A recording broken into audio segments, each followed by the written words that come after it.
آج انشاءاللہ تعالی سورۃ البقرہ کی آیت نمبر 47 سے لے کر 49 تک پڑھتے ہیں اور ان آیات کو سمجھنے کی کوشش کرتے ہیں۔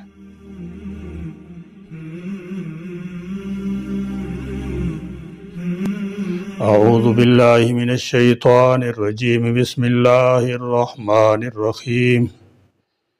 یا بنی اسرائیل اذکروا نعمتی التي انعمت علیکم وانی فضلتکم علی العالمین واتقوا یوما لا تجزی نفس عن نفس شیئا ولا يقبل منها شفاعة ولا يؤخذ منها عدل ولا هم ينصرون وإذ نجيناكم من آل فرعون يسومونكم سوء العذاب يذبحون أبناءكم ويستحيون نساءكم وفي ذلكم بلاء من ربكم عظیم۔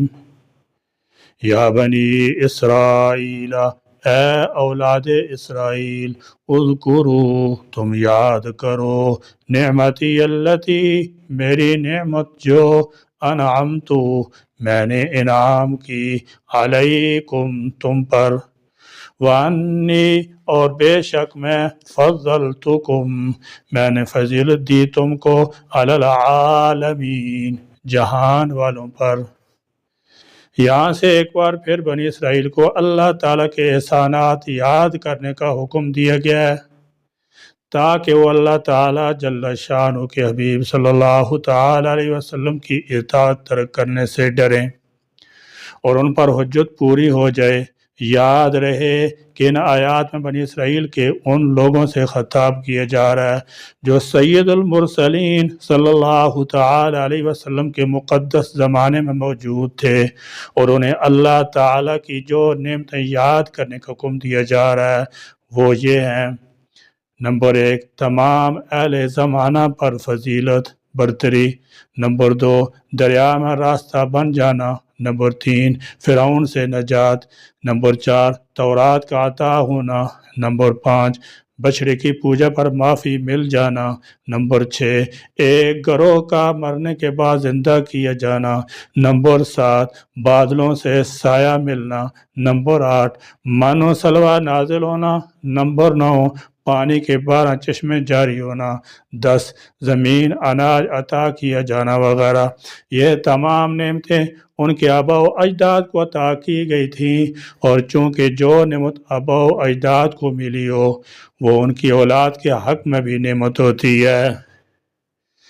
اس لیے ان سے فرمایا جا رہا ہے کہ اے یعقوب کی اولاد، میرا وہ احسان یاد کرو جو میں نے تم پر کیا، میرے حبیب صلی اللہ تعالی علیہ وسلم کی پیروی کر کے اور ان کے دین میں داخل ہو کر میری ان نعمتوں کا شکر ادا کرو۔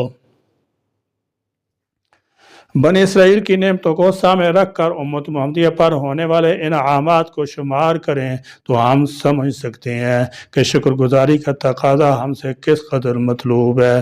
انی فضلتکم علی العالمین، میں نے تمہیں تمام جہان والوں پر فضیلت عطا فرمائی۔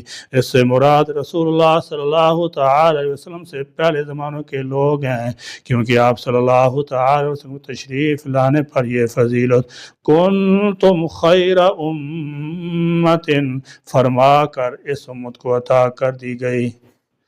رسول اللہ صلی اللہ تعالی علیہ وسلم نے فرمایا، خیر الناس قرنی ثم الذین یلونہم ثم الذین یلونہم، سب سے بہتر میرے زمانہ کے لوگ ہیں، پھر وہ لوگ جو ان سے ملیں گے، پھر وہ جو ان سے ملیں گے۔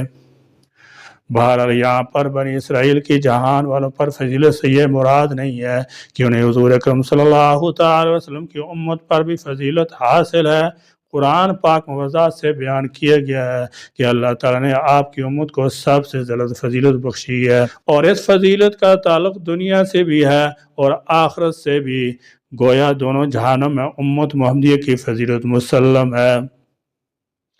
بنی اسرائیل کی فضیلت سے مراد یہ ہے کہ انہیں اپنے دور میں دینی اور دنیوی ہر دو لحاظ سے باقی اقوام عالم پر برتری حاصل تھی۔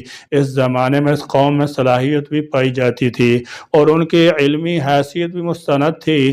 ایک خاص چیز جو بنی اسرائیل میں پائی جاتی ہے وہ یہ ہے کہ اس قوم نے اپنی تاریخ کو محفوظ رکھا ہے، چنانچہ بائبل کا ایک بڑا حصہ تاریخ بنی اسرائیل پر مشتمل ہے، برخلاف اس کے ہندو قوم ہزاروں برس تک برسر اقتدار رہی ہے، مگر سوائے جھوٹے موٹے قصے کہانیوں کے ہندوؤں کی کوئی تاریخ نہیں ہے۔ اپنی یہ خامی خود ہندو بھی تسلیم کرتے ہیں، گویا بنی اسرائیل کے دور میں جو دوسری اقوام موجود تھیں ان میں سے کسی کی تاریخ بھی محفوظ نہیں ہے۔ بنی اسرائیل ہی ایک واحد قوم ہے جس کی تاریخ ملتی ہے۔ اسلامی تاریخ کی حفاظت البتہ جب حضور اکرم صلی اللہ تعالی علیہ وسلم کی امت کا زمانہ آیا تو انہیں علمی لحاظ سے بھی برتری حاصل ہوئی اور انہوں نے بھی اپنی تاریخ کو بھی محفوظ کر لیا۔ انہیں زمانے میں بڑا عروج حاصل ہوا، مگر جب یہ امت بھی زوال پذیر ہوئی تو اس کی حیثیت بھی دنیا کی دیگر زوال پذیر اقوام سے مختلف نہ رہی۔ موجودہ دور کے مسلمان کو اپنی تاریخ سے کوئی دلچسپی نہیں، وہ نہ اپنی تاریخ کی حفاظت کی کوشش کرتا ہے، نہ اپنی کتاب کی تشریح اور تفسیر معلوم کرنے کی صحیح کرتا ہے۔ مسلمانوں کے زمانہ عروج کی تاریخ تو آج بھی موجود ہے۔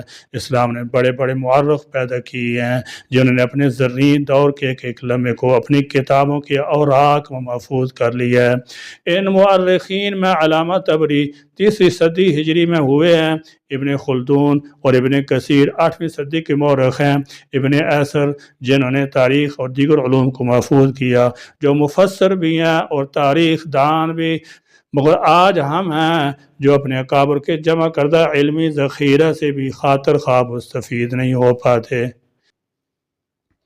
جب سے انگریز کی جدت پیدا ہوئی ہے اس نے مسلمانوں کو ان کی اپنی تاریخ سے بے بہرا کر دیا ہے۔ آج مسلمان اپنی تاریخ کو فراموش کر چکا ہے، اسے اب یورپ کے افراد پر فخر ہے، ان کی تاریخ کو حفظ کرتے ہیں۔ اپنی تاریخ سے نہ تو واقفیت پیدا کی جاتی ہے اور نہ اسے محفوظ کرنے کی تگ و دو ہوتی ہے۔ الغرض اسلام سے پہلے ایک طویل عہد تک جبکہ دنیا میں ہر طرف شرک اور بت پرستی چھائی ہوئی تھی، صرف بنی اسرائیل ہی توحید کے علم بردار تھے۔ ان کے درمیان یک کے بعد دیگر انبیاء کی بعثت کا سلسلہ جاری تھا۔ توحید کے حامل ہونے اور انبیاء علیہ السلام پر ایمان لانے کی وجہ سے وہ یقیناً اس وقت تمام عالم پر فضیلت رکھتے تھے، لیکن یہ فضیلت ایمان و عمل کی بنیاد پر تھی، نہ کہ رنگ و نسب کی وجہ سے۔ اس لیے جب خاتم النبیین حضرت محمد رسول اللہ صلی اللہ تعالی علیہ وسلم سرزمین عرب میں مبعوث ہوئے اور بنی اسرائیل نے ان پر ایمان لانے سے انکار کر دیا تو فضیلت کے یہ تاج ان کے سر سے اتار کر امت محمدیہ کے سر پر رکھ دیا۔ اب بنو اسرائیل مغضوب علیہم اور ضالین ٹھہرے اور امت محمدیہ خیر امت کے لقب سے سرفراز کی گئی۔ واتقوا اور تم ڈرو یومن اس دن سے لا تجزی نہ کام آئے گی نفس کوئی جان عن نفس کسی جان کے شیئن کچھ بھی ولا یقبل اور نہ قبول کی جائے گی منہا اس سے شفاعت کوئی سفارش ولا یؤخذ اور نہ لیا جائے گا منہا اس سے عدل کوئی معاوضہ ولا ہم اور نہ وہ ینصرون مدد کیے جائیں گے۔ نعمت یاد دلانے کے بعد انہیں قیامت کے عذاب سے ڈرایا جا رہا ہے۔ بنی اسرائیل میں فساد کی اصل وجہ یہ تھی کہ وہ اپنے انبیاء اور علماء پر ناز کرتے تھے اور سمجھتے تھے کہ ہم خواہ کتنی گناہ کر لیں ہمارے بزرگ اور آباء و اجداد ہمیں بخشوا لیں گے۔ ان کے اسی باطل گمان کی تردید کی گئی ہے۔ کسی گرفتار شخص کو چھڑانے کے لیے 3 صورتیں ہو سکتی ہیں، کسی کی سفارش کام آ جائے یا فدیہ دے کر چھڑا لیا جائے یا زبردستی حملہ کر کے چھڑا لیا جائے۔ قیامت کے دن ان میں سے کوئی بھی ممکن صورت نہیں۔ فرمایا وَلَا يُقْبَلُ مِنْهَا شفاعت، اور نہ اس نفس سے سفارش قبول کی جائے گی۔ شاہ رفیع الدین رحمۃ اللہ تعالی علیہ فرماتے ہیں کہ اس آیت میں مطلق سفارش کی نفی کی گئی ہے، حالانکہ سفارش برحق ہے۔ قرآن و سنت سے معلوم ہوتا ہے کہ سفارش ہوگی۔ اس مقام پر جو سفارش کی نفی کی گئی ہے، اس سے مراد یہ ہے کہ کسی کافر کے حق میں سفارش مفید نہیں ہوگی، کسی کافر سے سفارش قبول نہیں کی جائے گی۔ حضور صلی اللہ تعالی علیہ وسلم نے فرمایا میری سفارش برحق ہے اور یہ میری امت کے ہر اس شخص کو پہنچے گی من لا یشرک باللہ شیئا، جو اللہ تعالیٰ کے ساتھ کسی کو شریک نہیں بناتا۔ مگر کافر کے حق میں یہ بالکل قبول نہیں ہوگی، البتہ اگر کسی کی فطرت پاک ہوگی، عقیدہ صحیح ہوگا، مشرک اور کافر نہیں ہوگا تو سفارش مفید ہوگی۔ اس آیت سے معلوم ہوا کہ قیامت کے دن کافر کو نہ کوئی کافر نفع پہنچا سکے گا اور نہ کوئی مسلمان۔ اس دن شفاعت صرف مسلمان کے لیے ہوگی، جیسے کہ دیگر آیات میں بیان ہوا ہے۔ البتہ یہ بات یاد رکھنی چاہیے کہ شفاعت کی امید پر گناہ کرنے والا ایسا ہی ہے جیسے اچھے ڈاکٹر کے مل جانے کی امید پر کوئی زہر کھا لے، یا ہڈیوں کے ماہر ڈاکٹر کے ملنے کی امید پر گاڑی کے نیچے آ کر سارے بدن کی ہڈیاں توڑوا لے۔ یعنی دنیا میں مدد کے جتنے طریقے ہیں وہ سب کام نہ آئیں گے۔ یہود سمجھتے تھے کہ اپنے بزرگوں کی سفارش سے ان کا کام چل جائے گا، اور عیسائیوں کا خیال تھا کہ ان کے عقیدہ کے مطابق حضرت مسیح علیہ السلام کی قربانی ان کے لیے فدیہ نجات کا کام کرے گی۔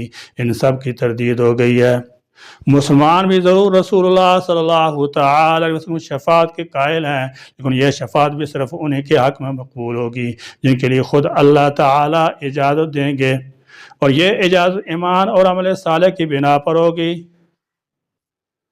وَإِذْ نَجَّيْنَاكُمْ، اور جب ہم نے نجات دی تمہیں، مِنْ آلِ فِرْعَوْنَ، آل فرعون سے، یسومونکم، وہ پہنچاتے تھے تمہیں، سوء العذاب، برا عذاب، یذبحون، وہ ذبح کرتے تھے، ابناءکم، تمہارے بیٹوں کو، ویستحیون، اور وہ زندہ چھوڑ دیتے تھے، نساءکم، تمہاری عورتوں کو، وفی ذالکم، اس میں بلاء، آزمائش تھی، من ربکم، تمہارے رب کی طرف سے، عظیم، بہت بڑی۔ آل فرعون سے صرف فرعون کی اولاد مراد نہیں ہے، بلکہ اس کی پیروی کرنے والے بھی مراد ہیں۔ فرعون نام نہیں بلکہ مصر کے بادشاہوں کا لقب تھا۔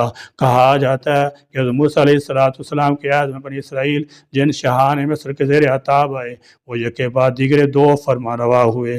جس طرح فارس کے بادشاہ کا لقب کسریٰ، روم کے بادشاہ کا قیصر اور حبشہ کے بادشاہ کا لقب نجاشی تھا، اسی طرح قبطی اور عمالقہ قوم سے تعلق رکھنے والے مصر کے بادشاہوں کا لقب فرعون ہوتا تھا۔ حضرت موسیٰ علیہ السلام کے زمانہ کے فرعون کا نام ولید بن مصعب بن ریان تھا، اور اس آیت میں اسی کا ذکر ہے۔ اس کی عمر 400 سال سے زیادہ ہوئی۔ نیز اس آیت میں آل فرعون سے اس کے پیروکار مراد ہیں۔ یذبحون ابناءکم، وہ تمہارے بیٹوں کو ذبح کرتے تھے۔